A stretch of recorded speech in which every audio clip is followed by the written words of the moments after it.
அனைவருக்கும் வணக்கம். உயர்தர வகுப்பு மாணவர்கள் இலக்காக கொண்டு நாங்கள் பல்வேறுபட்ட காணொலிகளை பதிவேற்றம் செய்து வருகின்றோம். இந்த காணொலிகள் இந்த வருட உயர்தர வகுப்பு மாணவர்களுக்கு மாத்திரமன்றி எதிர்வரும் காலங்களில் கல்வி கற்கின்ற உங்களது தம்பி தங்கைகளுக்கும் இது துணையாக இருக்கும் என கருதுகின்றோம். நீங்கள் இந்த வீடியோக்களை பார்த்து பயன்பெறுவதோடு உங்களது தம்பி தங்கைகளுக்கும் இந்த வீடியோக்களை அறிமுகப்படுத்துவீர்கள். நாங்கள் தொடர்ச்சியாக இந்த வீடியோக்களை பதிவேற்றம் செய்ய இருக்கின்றோம். இந்த வீடியோக்களை நீங்கள் தொடர்ந்து பார்வையிட வேண்டுமாயின் எமது சேனலை ஒருமுறை சப்ஸ்கிரைப் செய்வதோடு பக்கத்தில் உள்ள பெல் பட்டனை அழுத்திக் கொள்ளுங்கள். தொடர்ச்சியான வீடியோக்களை உங்களுக்கு பார்வையிடுவதற்கு இது வாய்ப்பாக இருக்கும். சரி மாணவர்களே, இன்றைய வகுப்பில் நாம் முக்கியமான ஒரு அலகை பார்க்க இருக்கின்றோம். இது பெரும்பாலும் பகுதி 1 பல்தீர்வு வினாக்கள், கட்டமைப்பு வினாக்கள், இப்படி பல்வேறுபட்ட வினாக்களும் வரக்கூடிய ஒரு பகுதி. இம்முறையும் பெரும்பாலும் கேள்விகள் எதிர்பார்க்கக்கூடிய ஒரு பகுதி இது. எனவே இந்த பகுதியை சரியான முறையில் பார்த்துக் கொள்ள வேண்டும் என எதிர்பார்க்கின்றோம். நாம் இன்று அவதானிக்க இருக்கின்ற விடயம் பொதுக் கொள்கை தொடர்பான விடயம். தரம் 13 பாடநெறியில் உள்ளடங்குகின்ற பொதுக் கொள்கை தொடர்பான விடயம். மாணவர்கள் கவனிக்க வேண்டும். இந்த அரசியல் பாடப்பரப்பானது நாளுக்கு நாள் விரிவடைந்து பரவலடைந்து வருகின்ற ஒரு இயங்குத்தன்மை பொருந்திய ஒரு பாடமாக காணப்படுகிறது. நாம் ஏற்கனவே தரம் 12 கல்வி கற்றிருப்போம். அரசியல் பாடம் எனப்படுவது இயங்குத்தன்மை பொருந்திய ஒரு பாடம். இந்த இயங்குத்தன்மைக்கான பிரதானமான காரணம் என்னது? இந்த பாடப்பரப்பானது நாளுக்கு நாள் விருத்தி அடைந்து வருவதோடு வளர்ச்சியுற்றும் பரவல் அடைந்தும் இயங்குத்தன்மை பொருந்திய ஒரு பாடமாகவும் காணப்படுகின்றது. இந்த அரசியல் பாடப்பரப்பில் அண்மை காலமாக சேர்த்துக் கொள்ளப்பட்ட ஒரு முக்கியமான விடயம் பொதுத்துறை நிர்வாகம் என்ற பகுதி. இந்த பொதுத்துறை நிர்வாகம் என்ற பகுதி இன்று அரசியல் பாடப்பரப்பில் ஆய்வு செய்கின்ற முக்கியமான ஒரு பகுதியாக காணப்படுகின்றது. அந்த பொதுத்துறை நிர்வாகம் என்ற பகுதியில் ஒரு அம்சம்தான் பொதுக் கொள்கை என்ற விடயம். இந்த பொதுக் கொள்கை என்ற விடயம் உங்களது பாட அலகில் சேர்க்கப்பட்டிருக்கின்றது. இந்த வகுப்பில் நாம் இந்த பொதுக் கொள்கை தொடர்பான விடயங்களை அவதானிக்க இருக்கின்றோம். இந்த பொதுத்துறையில் ஆராயப்படுகின்ற பல்வேறுபட்ட விடயங்களுள் இந்த பொதுக் கொள்கை என்ற விடயம் பிரதானமான விடயமாக காணப்படுகின்றது. இனி நாம் பார்ப்போம், பொதுக் கொள்கை என்றால் என்ன? பொதுக் கொள்கை என்றால் என்னது?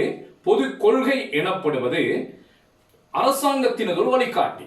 அதாவது ஆட்சியாளர்கள் சட்டங்களை உருவாக்குகின்ற பொழுதும் அதனை நடைமுறைப்படுத்துகின்ற பொழுதும் எவ்வாறு நடந்து கொள்ள வேண்டும் என்பது தொடர்பாக ஆட்சியாளர்களுக்கு வழிகாட்டுகின்ற ஒரு வழிகாட்டித்தான் இந்த பொது கொள்கை என்று சொல்லப்படுகிறது.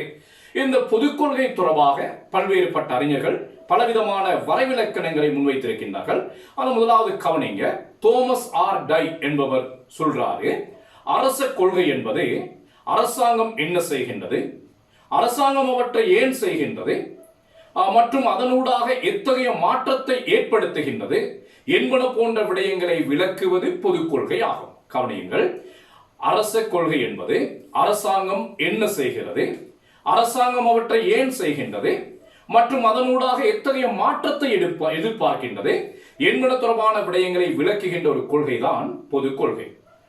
அதே போல மற்றும் ஒரு அறிஞரான ஹரால்ட் லாஸ்வெல் என்பவர் சொல்றாரு, அரசினுடைய நிகழ்ச்சி திட்டம் ஒன்றில் செயற்திட்டமாக்கப்பட்ட அல்லது எதிர்பார்க்கப்படுகின்ற அபிலாசைகள், விழுமியங்கள் மற்றும் நடைமுறைகள் என்பன அரச கொள்கை என்று சொல்லுகின்றார். கவனிங்க.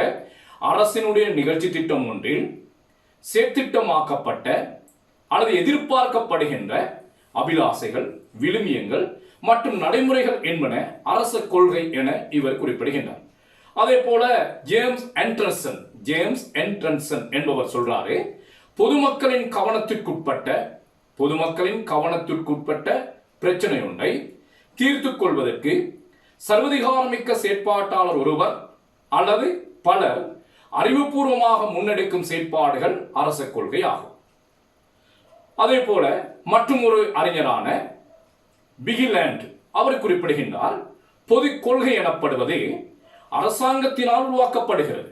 பொதுக் கொள்கை எனப்படுவது அரசாங்கத்தினால் உருவாக்கப்படுகின்ற ஒரு கொள்கை. அரசாங்கம் தான் எதனை செய்ய விரும்புகின்றது என்பதை விளக்குவதே பொதுக் கொள்கை ஆகும். கவனிங்க மாணவர்களே, பிகிலேண்டின் கருத்துப்படி பொதுக் கொள்கை எனப்படுவது அரசாங்கத்தினால் உருவாக்கப்படுகின்ற ஒரு கொள்கை. அது அரசாங்கம் தான் எதனை செய்ய விரும்புகின்றது என்பதை விளக்குவதாக அமைந்திருக்கும்.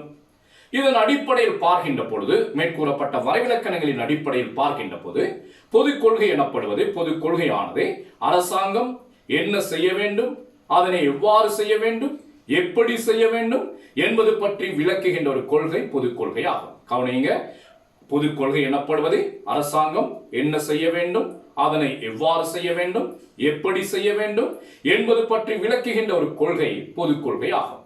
பொது கொள்கை ஒன்று இல்லாமல் அரசாங்கமோ நிர்வாகமோ இயங்க முடியாது. ஒரு மனிதனுக்கு எந்த அளவு முதுகெலும்பு முக்கியமோ அந்த அளவு அரசுக்கு பொது கொள்கை அவசியம் எனப்படுகிறது. ஆக மனிதனால் எப்படி முதுகெலும்பு இல்லாமல் இயங்க முடியாதோ அதே போல அரசினால் ஒரு பொது கொள்கை ஒன்று இல்லாமல் இயங்க முடியாது. ஒரு அரசினது சிறப்பான வெற்றிக்கும் அல்லது ஒரு அரசினது தோல்விக்கும் அடிப்படையாக அமைவது அந்த நாட்டில் காணப்படுகின்ற இந்த பொது கொள்கை. பொது கொள்கை சிறப்பாக இருக்குமாக இருந்தால் அரசாங்கத்தின் செயற்திறன் வெற்றிகரமானதாகவும், பொது கொள்கையானது சிறப்புற்று இருக்குமாயின் அங்கு அரசாங்கத்தின் செயற்பாடானது மந்த நிலையை கொண்டதாகவும் காணப்படும். ஆகவே ஒரு அரசாங்கத்தின் வெற்றி தோல்விகளை தீர்மானிக்கின்ற ஒரு அம்சமாக இந்த பொது கொள்கை என்ற விடயம் காணப்படுகின்றது. பொது கொள்கையானது பொதுவானதாகவோ பரந்ததாகவோ எழுதப்பட்டதாகவோ எழுதப்படாததாகவோ இருக்கலாம். இப்ப நாம பார்க்கிறோம், பொதுக்கொள்கை என்று சொல்லுகின்ற பொழுது அது கட்டாயமாக எழுதப்பட்டுத்தான் இருக்க வேண்டும் என்று இல்லை. அது சில நேரங்களில் எழுதப்பட்டதாகவும் இருக்கலாம், சில வேளைகளில் எழுதப்படாததாகவும் இருக்கலாம். இப்போ உங்களுக்கு தெரியும், பிரித்தானிய அரசியலமைப்பை பொறுத்தவரையில் அங்கு காணப்படுகின்ற கொள்கைகளுள் பெரும்பாலானவை எழுதப்படாத கொள்கைகளாகவே காணப்படுகின்றன. ஏனைய நாடுகளை பொறுத்தவரையில் பெரும்பாலான கொள்கைகள் எழுதப்பட்டவனாக தான் இருக்கின்றன. இப்ப இந்த விடயங்களை, சொல்லப்படுகின்ற விடயங்களை அவதானித்துக் கொள்ள வேண்டும். இதனை அடிப்படையாக கொண்டு உங்களுக்கு பல்தேர்வு வினாக்கள், குறுவினாக்கள் போன்ற வினாக்கள் வருவதற்கான வாய்ப்புகள் வந்து அதிகம். இதன் அடிப்படையில் நாம் பார்க்கின்ற போது, பொது கொள்கையானது சமூக இலக்குகளை அடைவதற்கான நிகழ்ச்சி திட்டங்களை அமுலாக்குவதற்கான அரசின் தீர்மானங்கள். கவனிங்க, பொது கொள்கை எனப்படுவது சமூக இலக்குகளை அடைவதற்காக நிகழ்ச்சி திட்டங்களை அமுலாக்குவதற்கான அரசியல் தீர்மானங்கள் என்று சொல்கின்றோம்.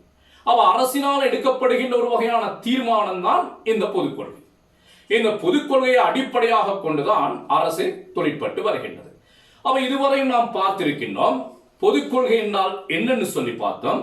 அதன் பிறகு பொது கொள்கை தொடர்பான 3 வரைவிலக்கணங்கள் பார்த்திருந்தோம். அந்த வரைவிலக்கணங்களின் அடிப்படையில் பொது கொள்கை என்றால் என்னன்னு சொல்லி பார்த்திருந்தோம். அடுத்ததாக நாம பார்க்கின்றோம் இந்த பொது கொள்கையின் முக்கியமான பண்புகள். ஒரு பொது கொள்கை என்று சொல்லுகின்ற பொழுது அந்த பொது கொள்கையானது எப்படிப்பட்ட இயல்புகள், பண்புகளை கொண்டதாக இருக்கு. அது முதலாவது சொல்லப்படுகின்றது, இது ஒரு அரசியல் செயல்முறை. பொது கொள்கை எனப்படுவது அரசாங்கத்தினது ஒரு செயற்பாடு. அரசாங்கம் என்ன செய்கின்றது, எப்படி செய்கின்றது என்பதை விளக்குவதுதான் பொது கொள்கை. இது ஒரு ஆவணம் மட்டுமன்றி செயல் ஒழுங்காகவும் காணப்படும். வெறுமனே பொது கொள்கை என்று சொல்லுகின்ற பொழுது அது எழுத்துருவில் மாத்திரம் அமையப்பெறாது, செயல் வடிவம் கொடுக்கக்கூடிய ஒன்றாகவும் அது காணப்படும். இந்த பொது கொள்கையானது சட்டங்களை அடிப்படையாக கொண்டிருக்கும். பொது கொள்கை சட்டங்களை அடிப்படையாக கொண்டிருக்கும். சில வேளைகளில் பொது கொள்கையே சட்டமாகவும் இருக்கும். ஆக இதற்கு அடிப்படையாக அமைவது சட்டங்கள். இந்த பொது கொள்கையானது அரசினால் உருவாக்கப்படுகின்ற ஒரு வகையான கொள்கை. என்ன கொள்கை? சமூக நலன் கருதி என்ன செய்ய வேண்டும், எப்படி செய்ய வேண்டும், எப்போது செய்ய வேண்டும், எவ்வாறு செய்ய வேண்டும் என்பது தொடர்பான விளக்குகின்ற அரசின் கொள்கைகளை தெளிவுபடுத்துகின்ற ஒரு கொள்கை இந்த பொது கொள்கை. இந்த பொது கொள்கை பெரும்பாலும் பொதுமக்களின் தேவைகளை நிவர்த்தி செய்யும் வகையில் உருவாக்கப்பட்டிருக்கு. பொதுமக்களுக்கு என்ன தேவையோ, பொதுமக்களுக்கு எதனை செய்ய வேண்டுமோ அதனை நிவர்த்தி செய்யக்கூடியதாக இந்த பொது கொள்கைகள் உருவாக்கப்பட்டிருக்கு. அடுத்து இந்த பொது கொள்கைகள் பொதுமக்களின் அபிப்பிராயங்களை பெற்று உருவாக்கப்படுவதாக இருக்கு. வெறுமனே பொது கொள்கை உருவாக்கப்படாது.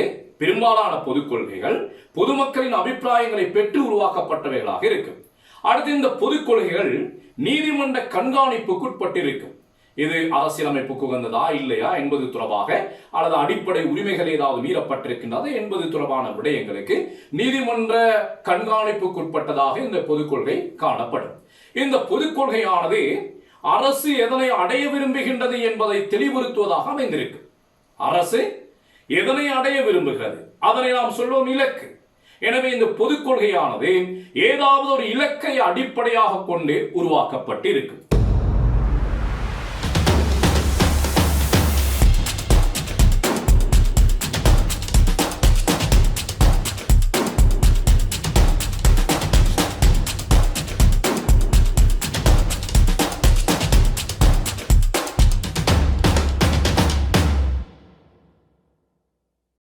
நாம் இதுவரையும் பொதுக் கொள்கையின் பண்புகள் தொடர்பாக பார்த்திருக்கிறோம். இந்த பொதுக் கொள்கையானது ஒரு நாட்டின் ஆட்சியை கொண்டு நடாத்தும் கொள்கையாகும்.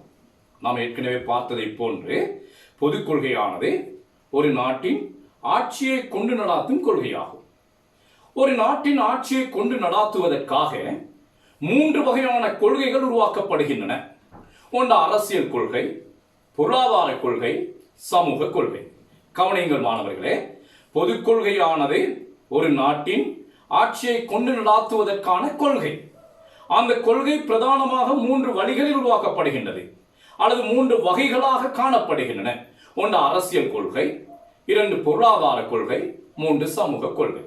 நாம் அதில் முதலாவது பார்ப்போம், அரசியல் கொள்கை என்றால் என்ன? அரசியல் கொள்கை எனப்படுவது ஒரு நாடு அந்நாட்டு மக்களின் பொது பிரச்சனைகளை தீர்க்கும் முகமாக உள்நாட்டு வெளிநாட்டு விடயங்களை கொண்டு நடாத்துவதற்கு எத்தகைய விடயங்களை மேற்கொள்ள வேண்டும் என்பதை விளக்குவது அரசியல் கொள்கையாகும். கவனியுங்கள், ஒரு நாட்டு மக்களின் பிரச்சனைகளை தீர்க்கும் முகமாக ஒரு அரசு உள்நாட்டு வெளிநாட்டு விடயங்களை எவ்வாறு முன்னெடுத்து செல்ல வேண்டும் என்பது தொடர்பாக தீர்மானிக்கின்ற கொள்கை அரசியல் கொள்கையாகும். இரண்டாவது நாம பார்க்கிறோம் பொருளாதார கொள்கை. ஒரு நாடு தமது நாட்டின் பொருளாதார அபிவிருத்தியை நோக்கமாக கொண்டு நாட்டின் பொருளாதார அபிவிருத்தியை நோக்கமாக கொண்டு எத்தகைய விடயங்களை முன்னெடுத்து செல்ல வேண்டும் என்பதை விளக்குவது பொருளாதார கொள்கை. அப்ப இந்த பொருளாதார கொள்கையில் வரி, வர்த்தகம் இப்படி பல்வேறுபட்ட விடயங்கள் உள்ளடங்கியிருக்கு. இதன் பிரதானமான நோக்கம் நாட்டின் பொருளாதாரத்தை மேம்படுத்துவதாக அமைந்திருக்கு. அதே போல நம்ம பார்க்கிறோம் சமூக கொள்கை.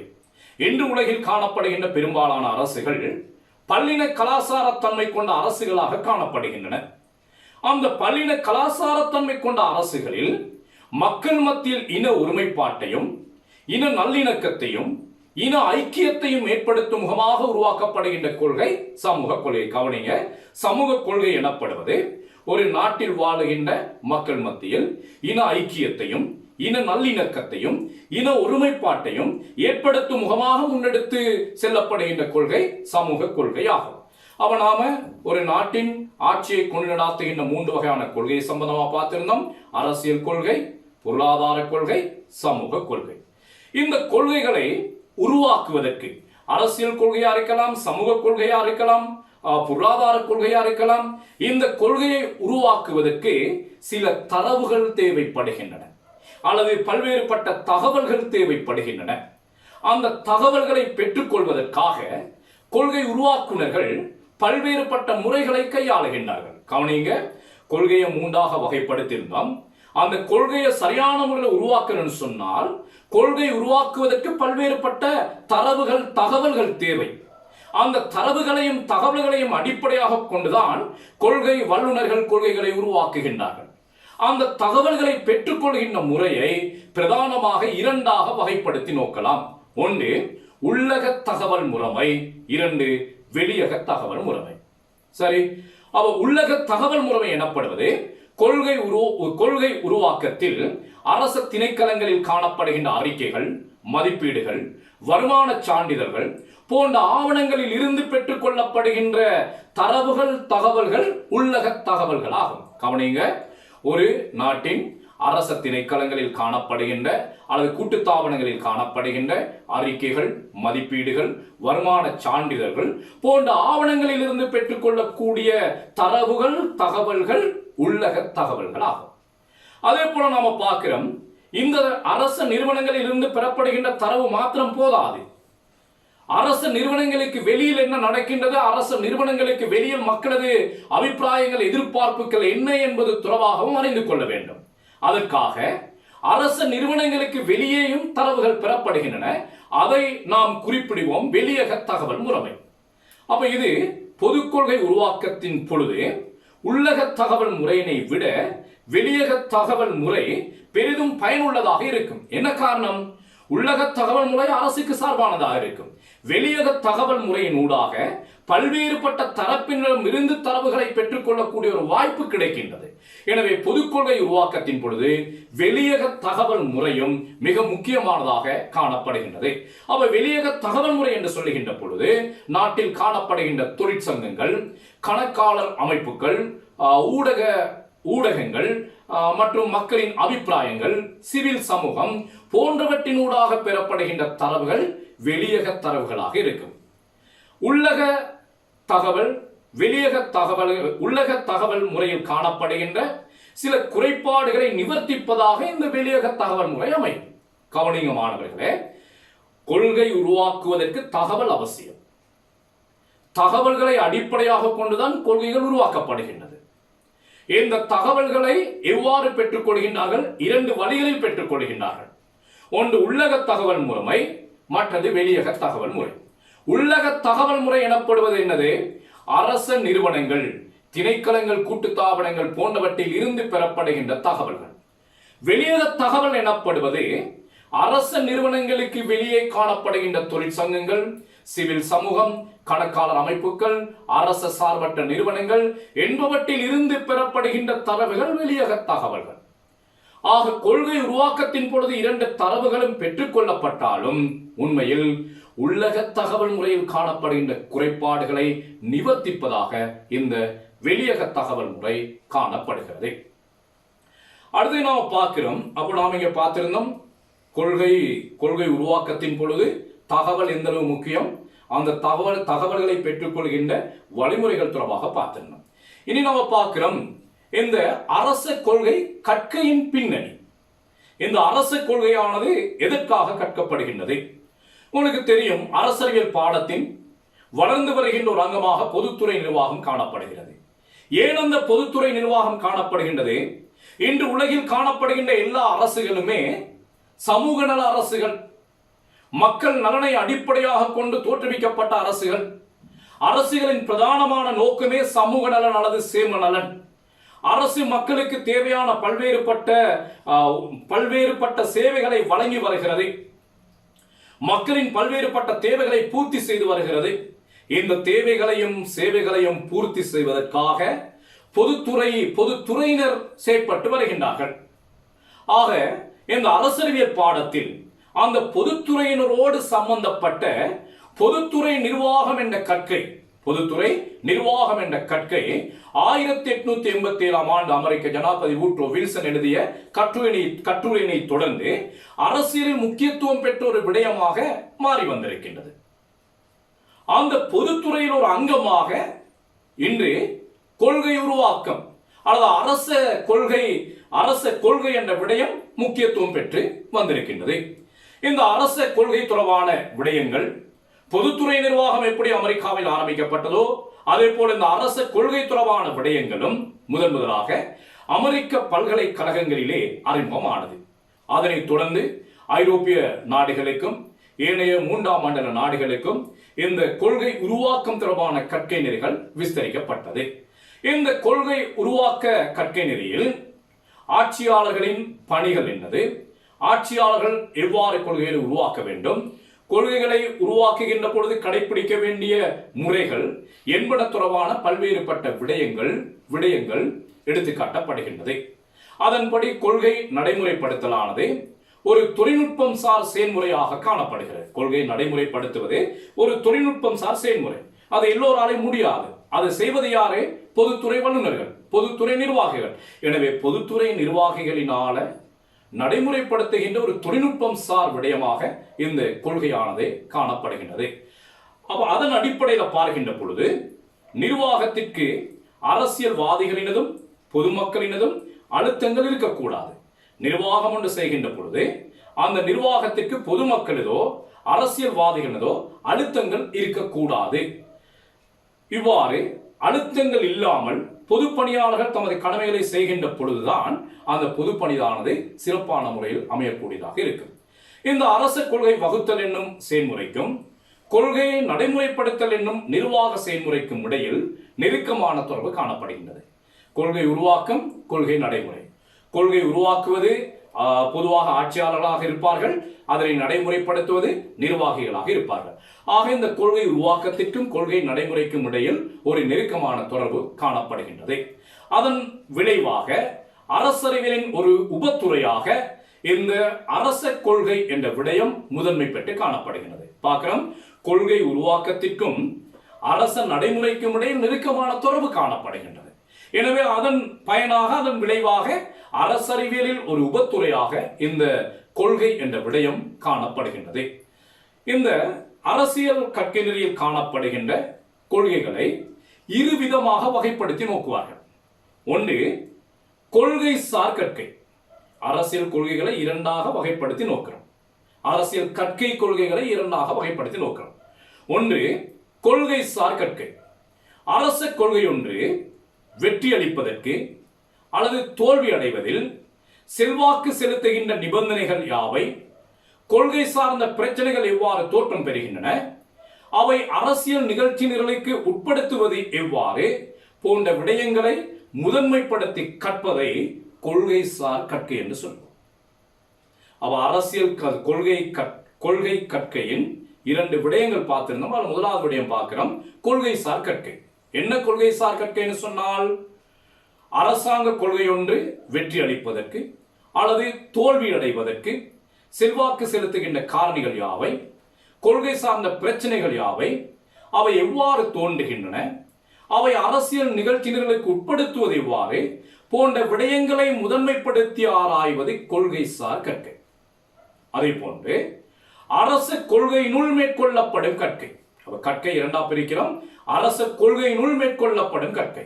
இதன் கற்றல் நோக்கு கொள்கை ஒன்று வெற்றிகரமாக செயற்படுத்துவதற்கு என்ன செய்ய வேண்டும் என்பதை பற்றி ஆராய்வதாகும். கவனியுங்கள், அரச கொள்கை கற்றலை இரண்டாக வகைப்படுத்தியிருந்தோம். ஒன்று கொள்கை சார் கற்கை, மற்றது அரச கொள்கையினுள் மேற்கொள்ளப்படும் கற்கை.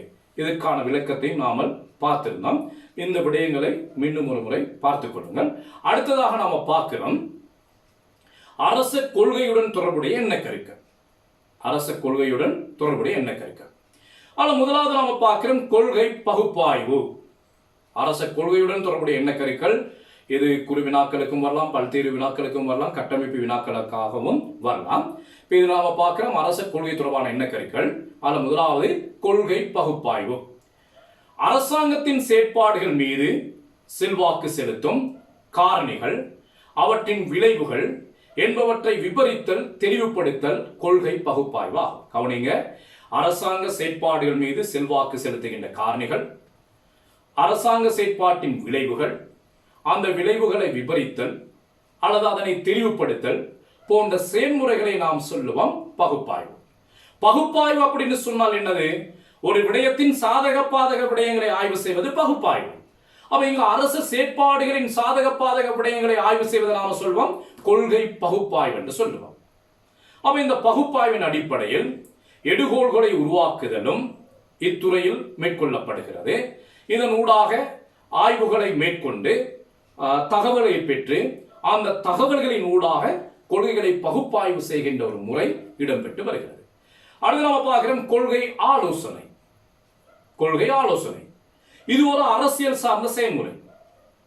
காணப்படும் நிலைமைகளை மாற்றியமைத்து, அதாவது கொள்கை தற்போது காணப்படுகின்ற கொள்கைகளை மாற்றியமைத்து பயன்மிக்க நிலையை கட்டியெழுப்பும் நோக்கில் மேற்கொள்ள வேண்டிய நடைமுறைகளை பரிந்துரைத்தல் கொள்கை ஆலோசனை எனப்படும். கவனிங்க, கொள்கை ஆலோசனை எனப்படுவது ஒரு அரசியல் சார்ந்த செயல்முறை. நடைமுறையில் இருக்கின்ற நிலைமைகளை மாற்றி அமைத்து பயன்மிக்க நிலைமையை கட்டியெழுப்பும் நோக்கில் மேற்கொள்ள வேண்டிய நடைமுறைகளை பரிந்துரைக்கின்ற ஒரு செயற்பாடு கொள்கை ஆலோசனை எனப்படும். அரசியல்வாதிகள், நிர்வாகிகள், பொதுஜன ஊடகங்கள், சிவில் அமைப்புகள், அரசியல் கட்சிகள் போன்ற பல்வேறு செயற்பாட்டாளர்கள் இப்பணியில் ஈடுபடுகின்றனர். கவனிங்க, நடைமுறையில் இருக்கின்ற கொள்கை நிலைமையை மாற்றி அமைத்து பயன்மிக்க நிலையை கட்டியெழுப்பும் நோக்கில் மேற்கொள்ளக்கூடிய ஒரு நடைமுறை கொள்கை ஆலோசனை. இந்த கொள்கை ஆலோசனை வழங்குவதில் யார் யார் சம்பந்தப்படுகின்றார்கள்? நாம் பார்க்கிறோம் பொதுத்துறை நிர்வாகிகள், வெகுஜன ஊடகங்கள், சிவில் அமைப்புகள், அரசியல் கட்சிகள் என்று பல்வேறுபட்ட தரப்பினர்கள் இந்த பணியில் ஈடுபட்டு கொண்டிருக்கின்றார்கள். அடுத்து நாம பார்க்கிறோம் இந்த கொள்கை அரச கொள்கையோடு தொடர்புடைய எண்ண கருக்கல்ல கொள்கை தலைமைத்துவம். கொள்கை தலைமைத்துவம்.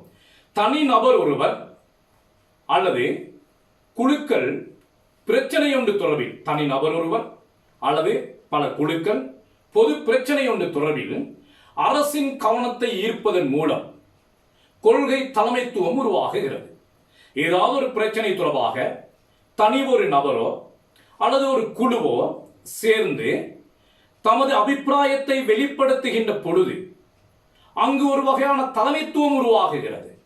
அந்த தலைமைத்துவத்தை நாம சொல்லுவோம் கொள்கை தலைமைத்துவம். கவனிங்க, கொள்கை தலைமைத்துவம் எனப்படுவது இப்போ சமூகத்தில் ஏதாவது ஒரு பிரச்சனை அல்லது சமூகத்தில் ஏதாவது ஒரு தேவை, அந்த தேவைக்கு ஒரு தனிநபர் குரல் கொடுக்கிறார் அல்லது பல தனிநபர்கள் சேர்ந்து குழுவாக இணைந்து அரசுக்கு தமது தேவைகளை எடுத்து காட்டுகின்றார்கள். அவ்வாறு எடுத்துக்காட்டுகின்ற பொழுது ஏதோ ஒரு வகையில் அந்த சமுதாய அமைப்பில் ஒரு தலைமைத்துவம் உருவாகுகிறது. இதனை அந்த தலைமைத்துவத்தால் சொல்லப்படுகின்ற விடயங்கள் ஏதோ ஒரு வகையில் அரச கொள்கையில் பாதிப்பை செலுத்தும். அந்த அரச கொள்கையில் பாதிப்பை செலுத்தக்கூடிய வகையில் கருத்துக்களை முன்வைக்கின்ற தனிநபர்கள் அல்லது குழுக்களின் செயற்பாடுகளை நாம் சொல்லுவோம் கொள்கை தலைமைத்துவம் என்று சொல்லுவோம். அடுத்து நாம பார்க்கிறோம் கொள்கை செயல்முறை. அரச கொள்கை உருவாக்கப்படும் பொழுது கடந்த கால அனுபவங்களை அடிப்படையாக கொண்டு, அரச கொள்கை உருவாக்கப்படுகின்ற பொழுது கடந்த கால அனுபவங்களை அடிப்படையாக கொண்டு அரசாங்கத்தின் முன்னைய செயற்பாடுகளின் மூலம் நடைமுறையில் உள்ள பொது பிரச்சனைகளுக்கு தீர்வு காணும் செயற்பாட்டின் ஒரு தீர்வு காணும் செயற்பாடாக இந்த கொள்கை செயல்முறை அமையப்பெறுகிறது. கொள்கை செயல்முறை என்று சொன்னால் அரச கொள்கை ஒன்று உருவாக்குகின்ற பொழுது கடந்த கால அனுபவங்களை அடிப்படையாக கொண்டு அரசாங்கத்தின் முன்னைய செயற்பாடுகளின் மூலம் நடைமுறையில் உள்ள பொது பிரச்சனைகளுக்கு தீர்வுகளை காணும் வகையில் உருவாக்கப்படுகின்ற ஒரு கொள்கைதான் இந்த பொது கொள்கை செயல்முறை. அத்தகைய நடைமுறை பிரச்சனைகளுக்கு தீர்வு காண்பதற்கு முயற்சிக்கும் பொழுது மிகவும் பயனுள்ள நிலைமையினை உருவாக்கிக் கொள்வதற்கும் எதிர்காலத்தை அடிப்படையாக கொண்டு உருவாக்கப்படுகின்ற கொள்கைக்கு ஒரு பிரயத்தனத்தை மேற்கொள்வது நாம சொல்லுவோம் கொள்கை செயல்முறை. கவனிங்க, இந்த விடயத்தை அரச கொள்கை ஒன்று உருவாக்குகின்ற பொழுது கடந்த கால அனுபவங்களை அடிப்படையாக கொண்டு அரசாங்கத்தின் முன்னைய செயற்பாடுகளின் மூலம் நடைமுறையில் உள்ள பொது பிரச்சனைகளுக்கு தீர்வு காணும் வகையில் மேற்கொள்ளுகின்ற ஒரு செயல்முறை கொள்கை செயல்முறை ஆகும். அத்தகைய தீர்வு காணும் கொள்கையினூடாக எதிர்வரும் காலங்களில் சிறந்த கொள்கை ஒன்றை உருவாக்குவதற்கான பிரயத்தனத்தை, ஒரு சந்தர்ப்பத்தை ஏற்படுத்தி கொடுக்கக்கூடிய ஒரு வாய்ப்பு இந்த கொள்கை செயல்முறையில் அமைகிறது. அப்ப இங்க கவனிக்கணும், நாம கொள்கை செயல்முறை, கொள்கை தொடர்புடைய 4 எண்ணக்கருக்கள் தொடர்பாக பார்த்திருந்தோம். கொள்கை தொடர்புடைய 4 எண்ணக்கருக்கள் தொடர்பாக பார்த்திருந்தோம். அது 1 கொள்கை பகுப்பாய்வு, 2 கொள்கை ஆலோசனை, 3 கொள்கை தலைமைத்துவம், கொள்கை செயல்முறை. சரி, இந்த 4 விடயங்களும் அரச கொள்கையுடன் தொடர்புடைய எண்ணக்கருக்கள் ஆகும். அடுத்த விடயமாக நாம பார்க்கிறோம், இந்த பொது கொள்கையை ஏன் நாம் கற்க வேண்டும்? பொது கொள்கையை கற்பதனால என்ன பயன்கள் கிடைக்கின்றது? பொது கொள்கையின் நோக்கம் என்னது? பொது கொள்கையை கற்பதனால் ஏற்படக்கூடிய பயன்கள், இந்த பொது கொள்கையினால என்ன நன்மைகள் ஏற்படும் என்ற ரீதியில் பல்வேறுபட்ட வினாக்கள் இதில் கேட்கலாம். நாம் பார்ப்போம், இந்த பொது கொள்கையை கற்பதன் அவசியம் அல்லது நோக்கம் அரச கொள்கையில் செல்வாக்கு செலுத்தும் காரணிகளை விளங்கிக் கொள்வதற்கு. முதலாவது விடயம் என்னது? அரச கொள்கையில் செல்வாக்கு செலுத்தும் காரணிகளை அறிந்து கொள்வதற்கு. அரச கொள்கையை உருவாக்குகின்ற பொழுது அந்த கொள்கையில் செல்வாக்கு செலுத்துகின்ற காரணிகளை சரியான முறையில் விளங்கிக் கொள்வதற்கு இந்த பொது கொள்கையை கற்க வேண்டும். அரசாங்கம் எதிர்நோக்கும் பொது பிரச்சனைகளை தீர்ப்பதற்கு தேவையான ஆலோசனைகளை முன்வைப்பதற்கு. ஒரு முக்கியமான ஒரு பொது பிரச்சனை அரசாங்கத்தினால் எதிர்நோக்கப்படுகிறது. அவ்வாறு எதிர்நோக்கப்படுகின்ற பொழுது அந்த பிரச்சனையை எவ்வாறு நிவர்த்தி செய்வது என்பது தொடர்பாக ஆலோசனை வழங்குவதற்கு என்ன தேவை? நமக்கு பொது கொள்கை தொடர்பான அறிவு தேவை. எனவே அரசாங்கம் எதிர்நோக்கின்ற பொது பிரச்சனைகளை தீர்ப்பதற்கு தேவையான ஆலோசனைகளை வழங்குவதற்கு அரசுக்கு பொது கொள்கை பற்றிய அறிவு தேவை. அதற்காக பொது கொள்கையை கற்க வேண்டிய ஒரு தேவைப்பாடு இருக்கின்றது. அடுத்து நாம் பார்க்கிறோம், பொது நிர்வாக விடயங்களை சிறப்பாக இயங்க செய்வதற்கு. நாம் பார்த்திருக்கிறோம், இன்று அரசினது பணி சேமநல பணி, மக்களுக்கு தேவையான சேவைகளை வழங்குவது, அந்த சேவைகளை வழங்குவது யாரு? பொதுத்துறையினர். அந்த பொதுத்துறையினர் தமது சேவைகளை சரியான முறையில் வழங்குகின்றார்களா இல்லையா என்பதை கண்காணிப்பதற்கும் அவர்களை சரியான முறையில் இயங்கச் செய்வதற்கும் பொது கொள்கை பற்றிய அறிவு அவசியம். எனவே பொது கொள்கையை கற்க வேண்டிய தேவைப்பாடு இருக்கின்றது. அடுத்து நாம பார்க்கிறோம், பொது நிர்வாகத்தை முன்னெடுத்து செல்கின்ற பொழுது அங்கு ஏற்படக்கூடிய லஞ்சம், ஊழல் போன்றவற்றை தடுப்பதற்கு பொது கொள்கை பற்றிய அறிவு அவசியம். பொது கொள்கையில் என்ன சொல்லப்பட்டிருக்கின்றது? பொது கொள்கையின் அடிப்படையில் செயற்படுகின்ற பொழுது நாட்டின் லஞ்ச ஊழல் குறைவடையும். எனவே நாட்டின் லஞ்ச ஊழல் போன்றவற்றை தடுத்து பொது நிர்வாகத்தை சரியான முறையில் இயங்கச் செய்வதற்கு பொது கொள்கை பற்றிய அறிவு அவசியம். அதற்காக இந்த பொது கொள்கையை கற்க வேண்டிய ஒரு தேவைப்பாடு இருக்கின்றது. அடுத்து மக்கள் மத்தியில் நல்லிணக்கத்தை ஏற்படுத்துவதற்கு பொது கொள்கையில் சொல்லப்பட்டிருக்கும். மக்கள் மத்தியில் நல்லிணக்கத்தை ஏற்படுத்துவதற்கு தேவையான வழிமுறைகள் சொல்லப்பட்டிருக்கும். பல்லின கலாச்சார தன்மை கொண்ட நாட்டில் மக்கள் மத்தியில் இன ஐக்கியத்தை ஏற்படுத்துவதற்கான வழிவகைகள் பொது கொள்கையில் சொல்லப்பட்டிருக்கும். அந்த விடயங்களை கற்பதனூடாக மக்கள் மத்தியில் நல்லிணக்கத்தை ஏற்படுத்தக்கூடிய வாய்ப்பு கிடைக்கின்றது. அடுத்து இந்த நல்லிணக்கத்தை ஏற்படுத்துவதனூடாக நாட்டின் சமாதானத்தை கட்டியெழுப்ப முடிகிறது. ஆகவே பொது கொள்கையை கற்பதனூடாக நாட்டின் சமாதானம் கட்டியெழுப்பப்படுகின்றது. எனவே சமாதானத்தை கட்டியெழுப்புவதற்கு இந்த பொது கொள்கையை கற்பது அவசியமாக இருக்கின்றது. அடுத்து நம்ம பார்க்கிறோம், அரசாங்கத்தின் இருப்பினை உறுதிப்படுத்திக் கொள்வதற்கு உறுதிப்படுத்திக் கொள்வதற்காகவும் அரசாங்கம் நிலையானதாக இருப்பதற்காகவும் இந்த பொது கொள்கை கற்கப்படுகிறது. அடுத்து நாம பார்க்கிறோம் அரசின் செயற்பாடுகளின் வெளிப்படைத்தன்மையை உறுதிப்படுத்திக் கொள்வதற்கு. பொது கொள்கையில என்ன நடக்கின்றது, பொது கொள்கையில என்ன சொல்லப்பட்டிருக்கின்றது, அரசு எதனை செயற்படுத்துகின்றது என்பதை அறிந்து கொள்வதற்கு பொது கொள்கை பற்றிய அறிவு ஒரு மனிதனுக்கு அவசியப்படுகிறது. அடுத்து அரச நிறுவனங்களின் மக்கள் பங்களிப்பை அதிகரிப்பதற்கு. அரசு நிறுவனங்கள் எவ்வாறு தொழிற்படுகின்றது, அந்த நிறுவனங்களின் தொழிற்பாட்டுக்கு தமது பங்களிப்பை எவ்வாறு வழங்கலாம் என்பதை தீர்மானிப்பதற்கு இந்த பொது கொள்கை பற்றிய அறிவு அவசியப்படுகிறது. அடுத்து தமது உரிமைகளை சரியான முறையில் அறிந்து அனுபவிப்பதற்கு, பாதுகாப்பதற்கு இந்த பொது கொள்கை அவசியப்படுகிறது.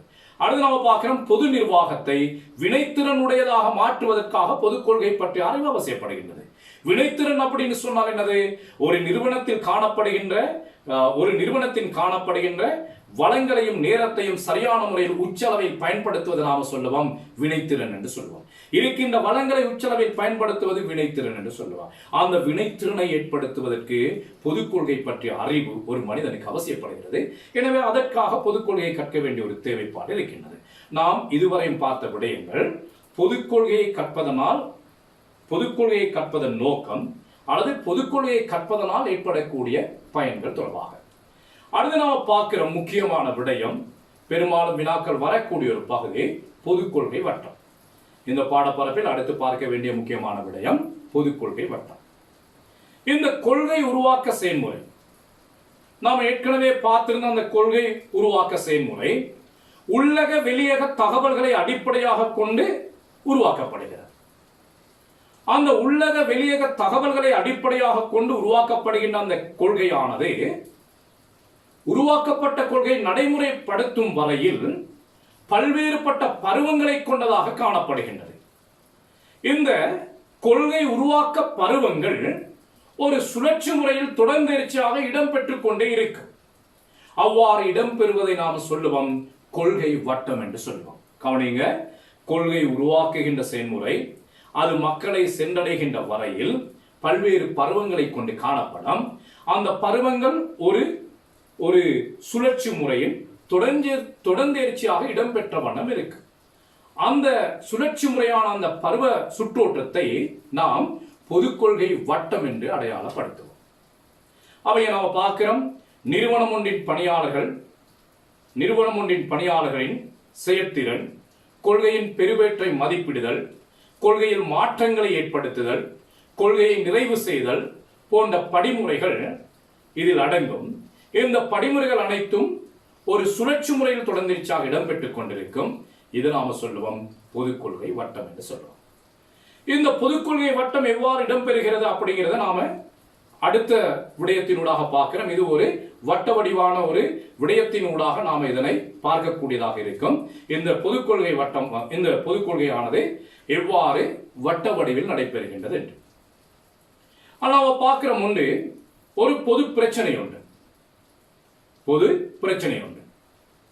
அந்த பொது பிரச்சனைக்கான நிகழ்ச்சி நிரலை தயாரிக்கிற முதலாவது கொள்கை வட்டத்தில் முதலாவது இடம்பெறுவது நிகழ்ச்சி நிரலை தயாரித்தல்.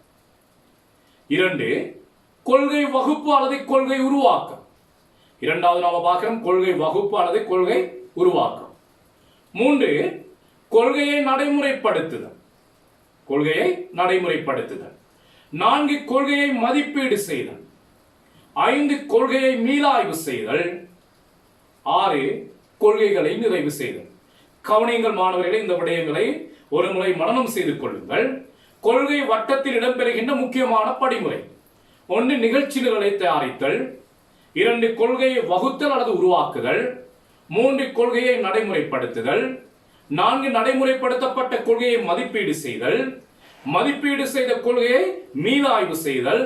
அடுத்து கொள்கையை முடிவுக்கு கொண்டு வருதல். இனி நாம் பார்ப்போம். அதுல முதலாவது நாம பார்க்கிறோம் கொள்கை நிகழ்ச்சி நிரல். கொள்கை வட்டத்தின் முதலாவது படிமுறை நிகழ்ச்சி நிரலை தயாரித்தல்.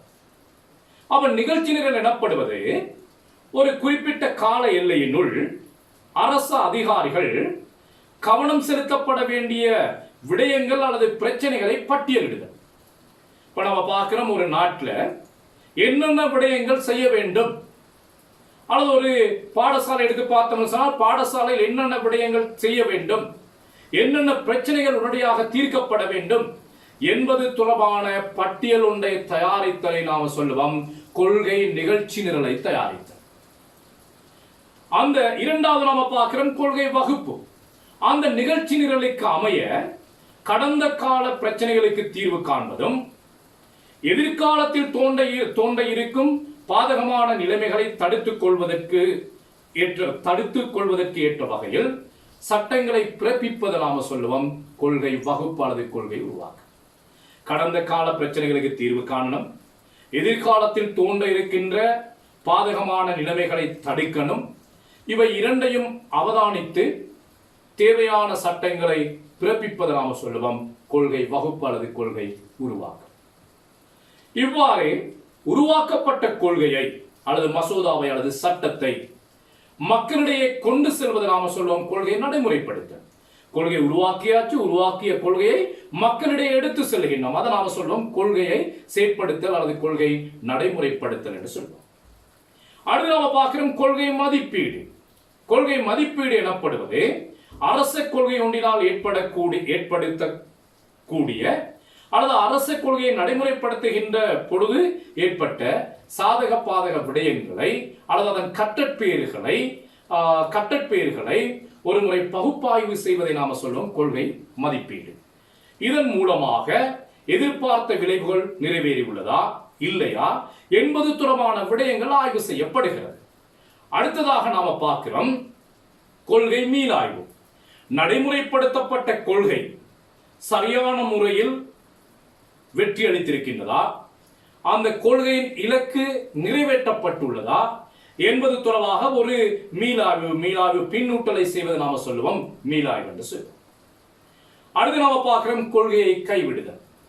காலாவதியான மற்றும் மறுசீரமைக்க முடியாத கொள்கைகளை வெட்டி விடுவதை நாம சொல்லுவோம் கொள்கைகளை கைவிடுதல் என்று சொல்லுவோம். இந்த கொள்கை வட்டத்தில் இடம்பெறக்கூடிய பல்வேறுபட்ட விடயங்கள் நாம பார்த்திருந்தோம். ஒன்று நாம பார்த்திருந்தோம் என்னது நிகழ்ச்சி நிரலை தயாரித்தல். இரண்டாவது நாம பார்த்திருந்தோம் கொள்கை வகுப்பு அல்லது கொள்கை உருவாக்கம். 3 நாம பார்த்திருந்தோம் கொள்கை நடைமுறை. 4 கொள்கை மதிப்பீடு. 5 கொள்கை மீளாய்வு. 6 கொள்கைகளை கைவிடுதல். சரி மாணவர்களே, இன்றைய வகுப்பில் நாங்கள் பல்வேறுபட்ட விடயங்களை